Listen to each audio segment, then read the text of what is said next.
अवां सबनी के जय झूलेलाल। आज हम एक ऐसी कहानी और एक ऐसे नाम के बारे में बात करेंगे जो सरहदों के बंटवारे के बाद भी एक पूरी कौम को एक धागे में पिरोए हुए है। ये कहानी है सिंधी समुदाय की और उनके आराध्य देव भगवान झूलेलाल की। अक्सर कहा जाता है कि जब कोई समुदाय अपनी जमीन से बिछड़ता है तो उसकी पहचान धुंधली पड़ने लगती है, लेकिन सिंधियों के मामले में कुछ अलग हुआ। भारत के विभाजन के बाद जब सिंधी समुदाय भारत में बिखर गया, तब एक नई एकता का जन्म हुआ और इस एकता का केंद्र बने भगवान झूलेलाल। इस वीडियो में हम इतिहास के पन्नों को पलटेंगे और जानेंगे कि कैसे भगवान झूलेलाल पूरी दुनिया में बसे सिंधियों की पहचान का सबसे बड़ा प्रतीक बन गए। ये कहानी 10वीं शताब्दी के सिंध की है, जब थट्टा जिला राजा मिरक शाह के क्रूर शासन के अधीन था। मिरक शाह न केवल एक अत्याचारी बादशाह था, बल्कि वो एक कट्टर धार्मिक उन्मादी भी था। उसने एक शाही हुक्म जारी किया, इस्लाम के कबूल कयो।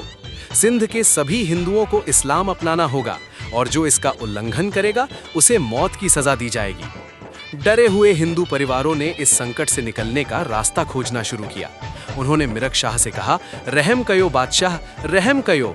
बादशाह ने सोचा कि आखिर ये इतने कम समय में क्या ही कर लेंगे, और उसने कुछ दिनों की मोहलत दे दी। तभी सिंध के पुरुषों, महिलाओं और बच्चों ने सिंधु दरिया के किनारे डेरा डाल दिया।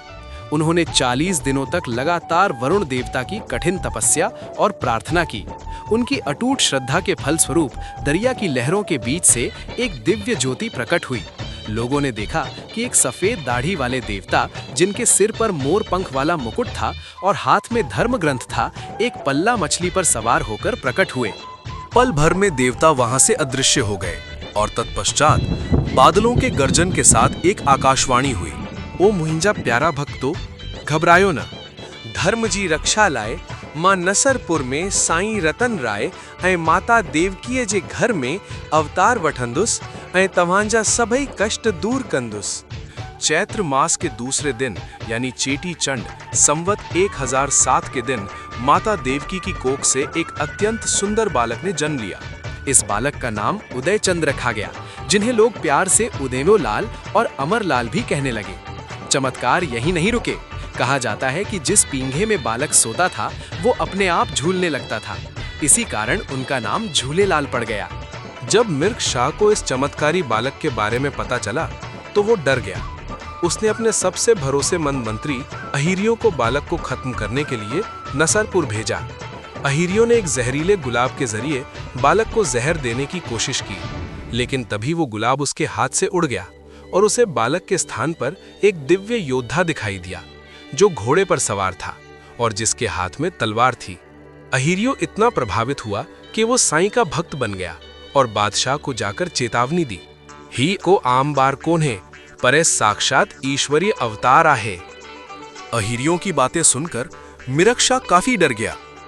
उसको रात को ऐसे सपने आने लगे जिनमें घोड़े पर सवार वो देवता उसका पीछा कर रहे हों। उधर वो बालक बड़ा होने लगा। बिना किसी डर या पक्ष के उसने लोगों की बहुत सेवा की। हिंदू अब निश्चिंत थे। वे जानते थे कि स्वयं वरुण देव उनके पास अवतरित होकर आए हैं। मिरक शाह के कट्टरपंथी सलाहकारों ने उसे हिंदुओं के धर्मांतरण के लिए उकसाना जारी रखा। अंततः मिरक शाह और भगवान झूलेलाल, जो अब एक किशोर थे, का आमना सामना हुआ। जब मिर्क शाह और उसके मौलवियों ने झूलेलाल साईं का सामना किया तो साईं झूलेलाल ने उन्हें उपदेश दिया, सबनी जो मालक हिक आहे। ये सृष्टि एक और केवल एक मालिक द्वारा संचालित होती है, जिसे मुसलमान अल्लाह और हिंदू ईश्वर कहते हैं। ये सुनकर मिर्क शाह के मौलवी नाराज हो गए। उनका मानना था कि अल्लाह के सिवा कोई और ईश्वर नहीं है। इसलिए वे झूलेलाल साईं को गिरफ्तार करने के लिए आगे बढ़े। जैसे ही वे आगे बढ़े, तेज लहरों ने मिर्क शाह और उसके मौलवियों को घेर लिया। उसी समय मिर्क शाह का महल भी आग की लपटों में घिर गया और बच निकलने का कोई रास्ता नहीं बचा। तब मिर्क शाह और उसके मौलवियों को अपनी गलती का एहसास हुआ और उन्होंने झूलेलाल साईं से अपने जुल्मों के लिए माफी मांगी। रहम कयो दाता, मुहिंजा मालिक रहम कयो, माँ पहिंजे गुनाह जी माफी थो घुरा।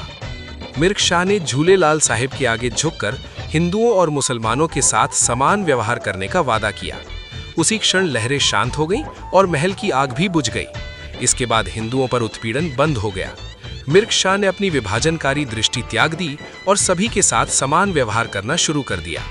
अंततः हिंदुओं पर अत्याचार बंद हुए और सिंध में धार्मिक स्वतंत्रता की स्थापना हुई। जब झूलेलाल साईं का धरती पर आने का उद्देश्य पूरा हो गया तो उन्होंने अपना पार्थिव शरीर त्यागने का निर्णय लिया। उनकी विदाई पर आसमान से मूसलाधार बारिश हुई और पूरी प्रकृति रो पड़ी। उनकी अंतिम इच्छा के अनुसार उस स्थान पर एक तरफ मंदिर बनाया गया और दूसरी तरफ दरगाह, ताकि हिंदू और मुसलमान दोनों अपनी श्रद्धा प्रकट कर सके। अतः झूलेलाल सिर्फ हिंदुओं तक सीमित नहीं थे, मुसलमान भी उन्हें बेहद सम्मान से देखते। वे उन्हें ख्वाजा खिज्र और शेख ताहिर जैसे नामों से पुकारते थे। सिंध की ये संस्कृति सूफीवाद और गंगा जमुनी तहजीब का एक बेहतरीन उदाहरण है। विभाजन से पहले यानी प्री पार्टीशन सिंध में झूलेलाल साईं की पूजा वैसी नहीं थी जैसी हम आज देखते हैं। उस समय वह मुख्य रूप से लोहाड़ा समुदाय के कुल देवता थे। उनकी पूजा करने वालों को दरियापंथी कहा जाता था। 1947 के बंटवारे ने सब कुछ बदल दिया। सिंधी कौम पहंजी पवित्र मिट्टी अखा विछड़ी हुई।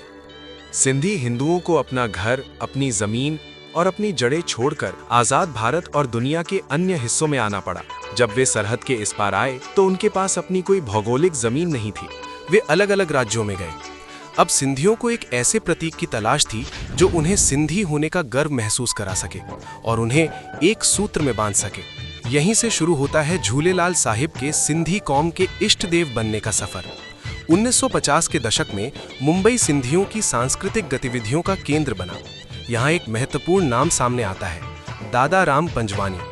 वे एक सांस्कृतिक उद्यमी और गायक थे। उन्होंने महसूस किया कि अगर बिखरे हुए सिंधियों को एक करना है तो उन्हें एक साझा धार्मिक प्रतीक देना होगा। उन्होंने झूलेलाल साईं को सिंधियत के प्रतीक के रूप में पेश किया। झूलेलाल के भजन लिखे गए, प्रार्थनाएं बनाई गईं और हजारों की संख्या में पर्चे और तस्वीरें बांटी गईं।